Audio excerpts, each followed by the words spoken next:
जेव्हा सर्व दरवाजे बंद झाल्यासारखे वाटतात, तेव्हा स्वामी भक्तांच्या आयुष्यात काय करतात? सत्य गोष्टी. जेव्हा माणसाला वाटते की आता माझे संपले, मला काहीच मार्ग उरला नाही आणि चारी बाजूने अंधार दाटतो, नेमकी तीच वेळ स्वामी समर्थांच्या प्रवेशाची असते. स्वामींची काम करण्याची पद्धत जगा वेगळी आहे. जेव्हा आपल्याकडे पैसे, सत्ता किंवा माणसांचा आधार असतो, तेव्हा आपल्यात सूक्ष्म अहंकार असतो की मी हे निभावून नेईन.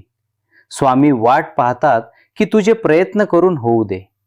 जेव्हा भक्त हताश होऊन हात वर करतो आणि म्हणतो, स्वामी आता माझ्या हातात काहीच नाही, तू बघून घे, त्या क्षणी स्वामींची शक्ती कार्यान्वित होते. जोपर्यंत तुमचा मीपणा जिवंत आहे, तोपर्यंत स्वामी लांब राहतात. सर्व दरवाजे बंद होणे म्हणजे स्वामींना सांगणे की आता फक्त तुझाच दरवाजा उघडा आहे. हीच खरी शरणागतीची सुरुवात असते. अनेकदा आपल्याला वाटते की तो बंद झालेला दरवाजाच आपल्यासाठी योग्य होता. उदाहरणार्थ, एखादे लग्न मोडणे किंवा नोकरी जाणे इत्यादी. पण स्वामींना भविष्य माहीत असते. कदाचित त्या दाराच्या पलीकडे मोठे संकट किंवा मृत्यू वाट पाहत असतो. म्हणून स्वामी स्वतः ते दार बंद करतात. त्यावेळी आपल्याला राग येतो, पण काही वर्षांनी कळते की बरे झाले, ते काम झाले नाही, नाहीतर माझे आयुष्य बर्बाद झाले असते. बंद दरवाजा हे स्वामींचे सुरक्षा कवच असते, जे आपल्याला चुकीच्या रस्त्यावरून जाण्यापासून वाचवते. जगाचा नियम आहे की काहीतरी करण्यासाठी हातात काहीतरी भांडवल असावे लागते. पण स्वामींचा नियम वेगळा आहे. जेव्हा खिशात 1 रुपया नसतो आणि मदतीला कोरी नसते, तेव्हा स्वामी शून्यातून मदत पाठवतात. पूर्णपणे अनोळखी माणूस मदतीला येतो. कुठून तरी अचानक पैसे येतात किंवा अनपेक्षित संधी चालून येते. जेव्हा सर्व लॉजिक संपते, तेव्हा स्वामींची मॅजिक लीला सुरू होते. भक्ताला हे दाखवून देण्यासाठी की तू साधनांवर नाही तर माझ्यावर अवलंबून राहा, स्वामी परिस्थिती पूर्ण रिकामी करतात आणि मग भरतात. जेव्हा तुमचे दिवस चांगले असतात, तेव्हा शेकडो लोक तुमच्या सोबत असतात. पण जेव्हा दरवाजे बंद होतात, तेव्हा सावली सुद्धा साथ सोडते. स्वामी मुद्दाम अशी परिस्थिती आणतात, कारण त्यांना तुमच्या आयुष्यातील कचरा, स्वार्थी लोक साफ करायचा असतो. कठीण काळातच कळते की कोण आपले आहे आणि कोण नाही. स्वामी तुम्हाला खोट्या नात्यांच्या जंजारातून मुक्त करतात आणि फक्त जीवाभावाच्या माणसांना तुमच्या सोबत ठेवतात. हा एकाकीपणा शिक्षा नसून ती स्वच्छता मोहीम असते. जेव्हा बाहेरून मदत मिळत नाही, तेव्हा माणसाला आत वळावे लागते. सर्व दरवाजे बंद झाल्यावर भक्ताचा नामजप आणि आक्रोश वाढतो. या तीव्रतेमुळे त्याच्या आतली सुप्त शक्ती जागृत होते. स्वामी त्याला बाहेरून मदत करण्याऐवजी आतून इतके मजबूत करतात की तो संकटाच्या छाताडावर पाय देऊन उभा राहतो. मला कोणाच्या मदतीची गरज नाही, माझा स्वामी माझ्यासोबत आहे. हा आत्मविश्वास जेव्हा जागा होतो, तेव्हा ती व्यक्ती पूर्वीपेक्षा 100 पटीने जास्त शक्तिशाली बनते. स्वामींची परीक्षा खूप कठीण असते. ते अगदी शेवटच्या क्षणापर्यंत वाट पाहतात. उद्या सकाळी पैसे भरायचे आहेत आणि आज रात्रीपर्यंत काहीच सोय नाही, अशी अवस्था ते करतात. भक्ताचा श्वास अडकतो आणि बरोबर शेवटच्या क्षणी जेव्हा असे वाटते की आता इज्जत जाणार, तेव्हा स्वामी मदत पाठवतात.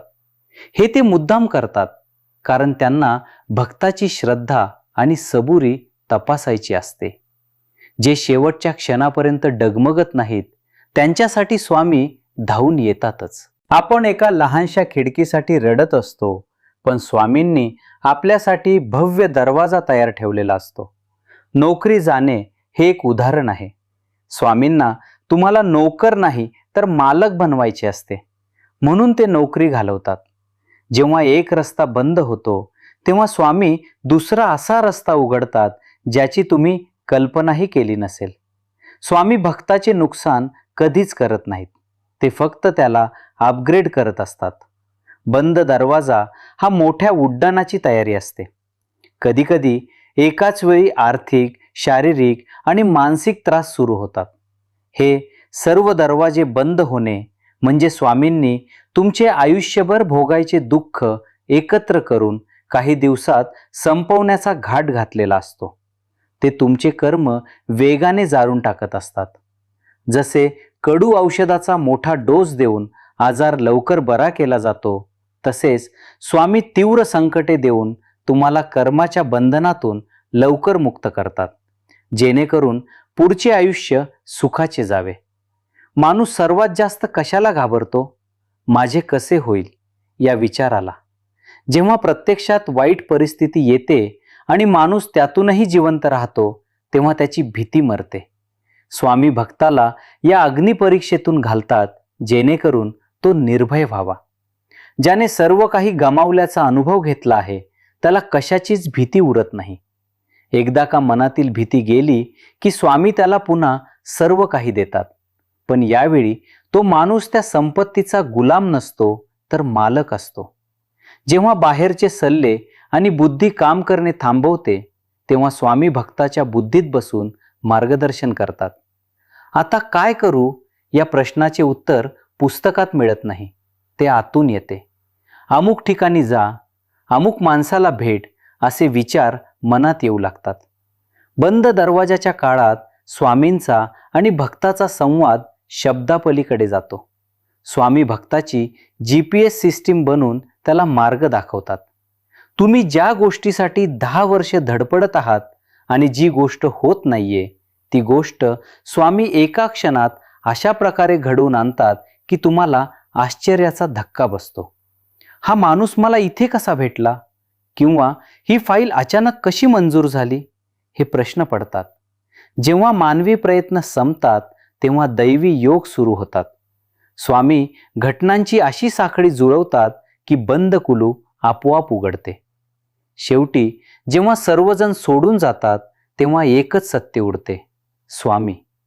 त्या एकाकी काळात भक्ताला स्वामींच्या अस्तित्वाची खरी जाणीव होते. जगात कोणीच माझे नाही, फक्त स्वामी माझे आहेत. हा साक्षात्कार होण्यासाठीच स्वामी बाकीचे दरवाजे बंद करतात. जेव्हा भक्ताला हे समजते, तेव्हा त्याला जगातील कोणत्याही दरवाजाची गरज उरत नाही. ज्याच्याकडे स्वामींची चावी आहे, त्याच्यासाठी जग हे उघडे मैदान असते. थोडक्यात सांगायचे तर स्वामी दरवाजा बंद करतात, कारण त्यांना तुम्हाला त्या अंधाऱ्या खोलीतून बाहेर काढून उजेडात आणायचे असते. ती शिक्षा नसून ती एका नव्या आणि भव्य आयुष्याची सुरुवात असते. फक्त भिवू नकोस आणि थांब या 2 शब्दांवर विश्वास ठेवा. व्हिडिओ आवडल्यास चॅनल नक्कीच सबस्क्राईब करा. धन्यवाद. श्री स्वामी समर्थ.